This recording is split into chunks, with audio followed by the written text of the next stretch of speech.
What's up, mamas? I'm Rebecca. You're watching the Reseller Mom Show. Thanks for joining me today for a video all about revising your listings on Poshmark. So a couple of days ago, a week ago, I don't remember when, I did a couple of videos recently about how to increase your sales on Poshmark and some of the daily things that I'm doing every day to just create good Poshmark habits, and the perfect Poshmark plan, I think, is what I named one of them. So I would encourage you to check out those videos if you haven't already. But I want to dive in specifically here today to one of the things I mentioned in those videos, which is revising your items. Now, if you have been a reseller for any amount of time and have watched any amount of content and you sell on eBay, you'll know that people tell you to tinker with and tweak and revise your listings on eBay all the time because it helps make Cassini, the eBay algorithm, happy, and it shows activity in your store and all of that jazz. Well, I'm doing everything I can lately to just be away from eBay and not deal with it, and so I'm primarily only listing new on Poshmark and Mercari, and I will dive into Mercari separately another time, but I am focused on Poshmark right now. I do think it is really helpful to revise your listings on Poshmark. Not so much because I think that there's an algorithm thing. I don't know that Poshmark works the same way. I don't know about that. But what I will say is that revising your listings on Poshmark can be super helpful to you and really impact your sales in a very easy way with very direct results. So one of the unique things about my situation that has to do with revising listings on Poshmark is that I had a photographer. I no longer work with her. Everything's fine. We just decided to part ways amicably. So now I'm doing all the photography. But I used to have a photographer that would take all the photos, enter all the information on a listing form, take a picture of that form, and then all those pictures would go to my virtual assistant, who would take those photos and the information on the form and make the listings online and do the actual listing process for me. So it was me, then a photographer, then a VA, all three of us, lots of chances for the system to break down, get completely monkeyed up, and just be horrendous. So part of my need to revise items is really just catching mistakes a lot of times, because you've got a photographer who may not be all up on the latest reseller keywords. Then you've got a virtual assistant with a language barrier issue, and just multiple changing hands of information can lead to typos and errors. So I revise listings out of necessity because of that process. But for you, even if you have no one else helping you with your business and it's just you and you have an item listed on Poshmark, you may want to consider some of these steps because they could be very helpful to you. I'm not going to say you need to do it because I don't really believe in that. I'm just going to tell you what I do, and you can determine if there's something of value here for you. But I think there is. So I've got multiple steps. We'll go over all of them. Try to keep it as quick as possible. So the first one is looking at the listing. And do you still have it? I recently just did this and found two where I'm like, I don't even know that I have that anymore. And I went and looked at the supposed item number, and sure enough, it's not there. Now, my terrible memory and the fact that I've been reselling for, a while now, those were very early on, and I could tell by the way I did the pictures. So some of them were hanging like on my guest room closet door. So I'm like, that's from the beginning practically. And I looked, and sure enough, I don't have it there. So it was listed, available to be sold, and I don't even have that item anymore. Probably because I got rid of it in a removal, thinking, okay, I hadn't sold in so long, let me just get rid of it. It was a kid's item. So I would encourage you just from time to time to go through your listings. If you don't have a particular inventory audit process, I don't know when the videos are going to come out, but I just recorded that video. So I would refer you to that video as well, of conducting an inventory audit and how I do that, what I'm doing going forward, because I think that will help alleviate some of these issues. But just checking, do you still have the item? Is this listing an accurate listing to be listed? Do you still have it? That's the first thing. The second thing is your photos.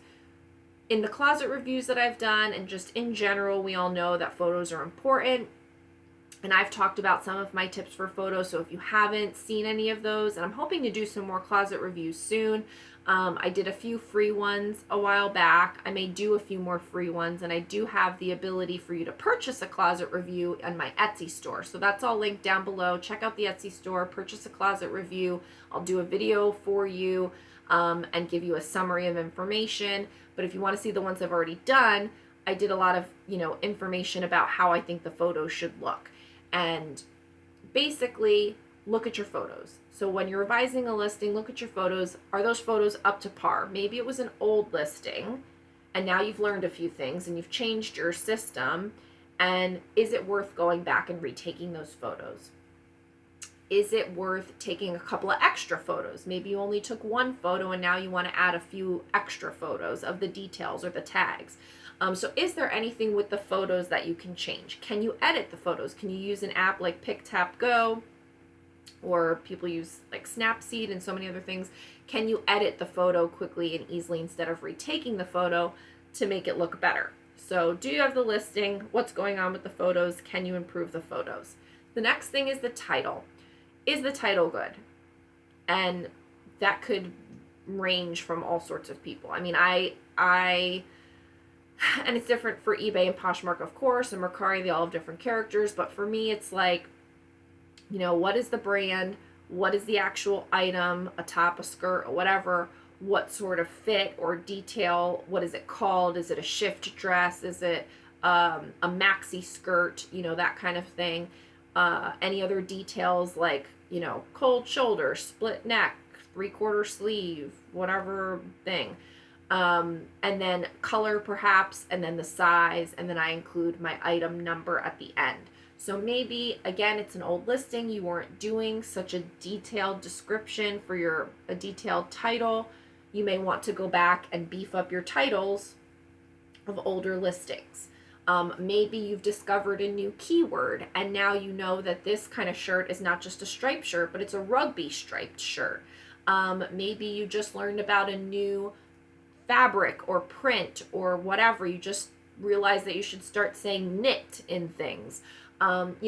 We're always learning. If you're watching hauls, if you're watching what's sold, if you're on checking comps and you're in Instagram and learning from all of these people that are putting out such great content, your knowledge changes. And I think that's the biggest thing, whether it's in your title or in your description, adding more keywords or changing your keywords is probably the biggest thing you can do in a revision process to increase the ability for your listing to sell. I mean, I've gone through and added a keyword and then it sold the next day. And I could totally see how if you went through and revised a listing, added a keyword, hit edit next, share, whatever you're going to do, when you list the item, or even if you want to take that opportunity to relist it, I guess you could do that too and get the benefit of a new listing. But all you have to do is change one thing, adding that keyword, and boom, that's what somebody has searched for, and now you get your listing sold. So I think adding keywords is probably the biggest change that you can make that would directly impact increased sales. Photos would probably be the next most important thing. So where did I leave off? Sorry, I'm looking at my notes. So more keywords.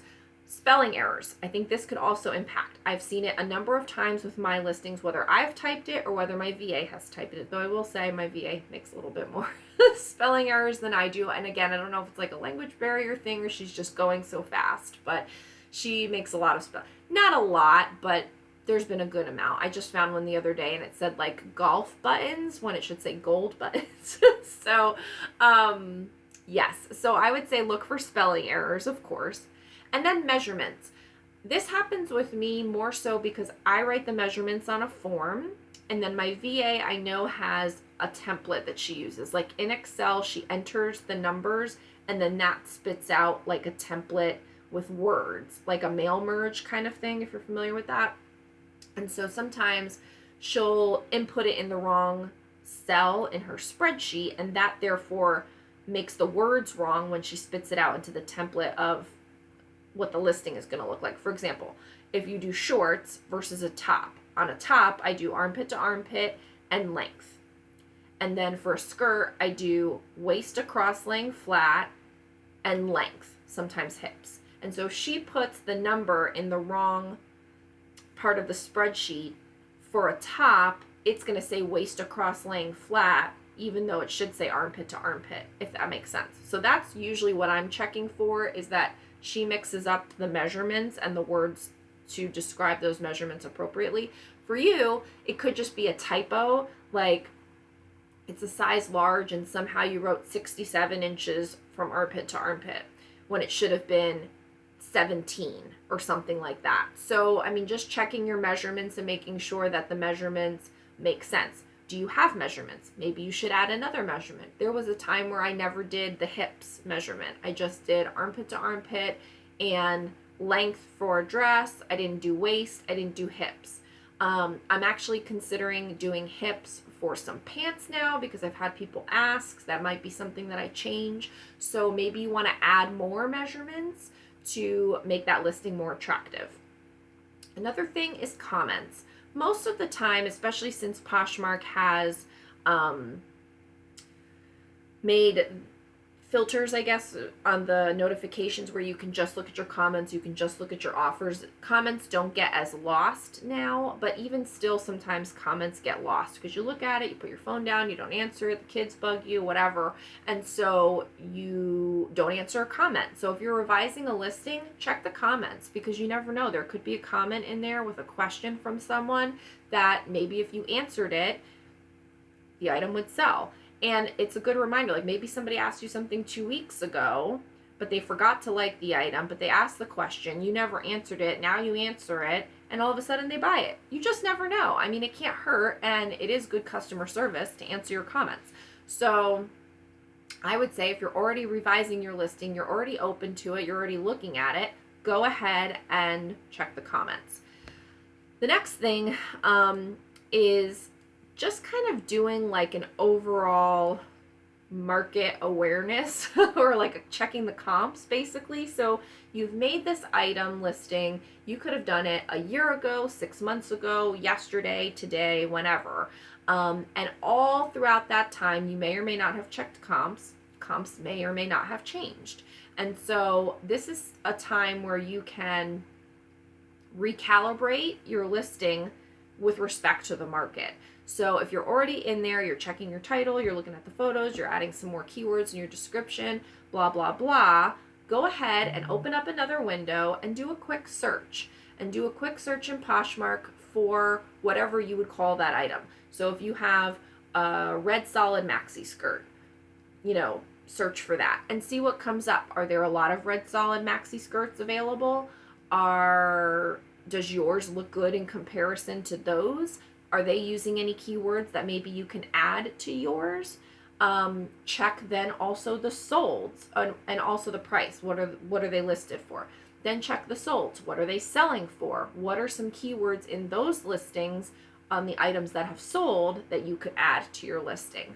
And I don't do this extra step as much as I should, but I'm saying it to you now so that I will also be doing it more.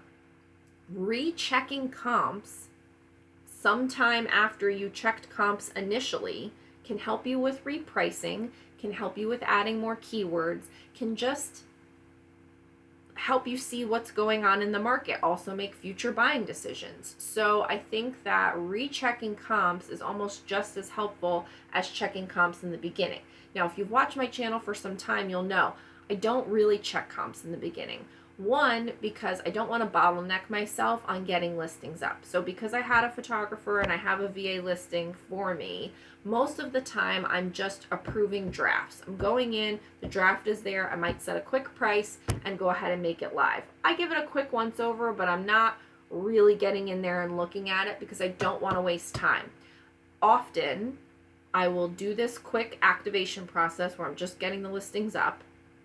They could have errors in them, and the listing still sells because it was a good item. Why should I bottleneck my business by waiting until I have time to sit down and review everything and check the comps and put 5 to 10 to 15 minutes of time in to get a listing up when it might just sell within a day, within a week, within 2 weeks, or even within 30 days without me putting in any of that 5, 10, or 15 minutes worth of time? So for me, I'm all about the low-hanging fruit, and unless I don't know what price at all to list it at, and I really want to check, or I really am stumped on a keyword that I can't move forward in approving that listed without, I don't check comps in the beginning. I don't. I just don't. So I don't want to waste that time. I just want the listings to get up, see what happens. If it doesn't sell, then I'm going to go through and see what problems I can fix. And that's what this process is all about. I think that this is a much more time efficient way to go about it. Okay. So I have somebody dropping off clothes for me to review for my my closet clear out service. And if you're not sure about that, go ahead and check out that video. That's a great video. And I also have an ebook about it in my Etsy store linked down below to tell you step by step with all of my communications plans how to run a closet clear out service to get inventory. And there goes the dog. What am I saying? Checking comps. Yes. Oh, and then the last thing that I check as well is colors and category. The colors part is really more so because I'm really more checking about, like, did my VA get the color right? Because sometimes she'll put brown when it's really black, or she'll put gray when it's really black, or something like that. So I check colors for that purpose. You may not need to do it, but I check colors. But category I do think is important, because you could have listed something as a top, and maybe now you could list it as a sweater. Maybe you listed it as, I know the one thing that I do a lot with this is like kimonos. I never really know where to put it. I'm really surprised that Poshmark doesn't have a kimono thing. What category do you put your kimonos under? Do you put it under robes? Do you put it under tops? Do you put it under tops nothing? Do you put it under tops and then something that goes under tops? Like with a subcategory? I'm curious. So I say change the category because maybe that would help. Maybe adding a subcategory, maybe taking away a subcategory will help your item get found. So those are all of the things that I look for when I'm revising a listing, and I hope that one or some of these will be helpful to you. I encourage you to go ahead and give a few of these a try. Let me know in the comments below what happened. Let me know if you have any questions about this, or if there are other things that you check when revising listings that I can add to this, or just that I can benefit from and the other people that watch this video and read the comments can benefit from. So go ahead and like this video on the way out. It really does help me. I really do appreciate it. Leave me a comment below. I read and reply to all of them. And if you have not subscribed yet, go ahead and subscribe. I really would like you to come back again and again. I've got lots more content. Thanks so much. Have a great day.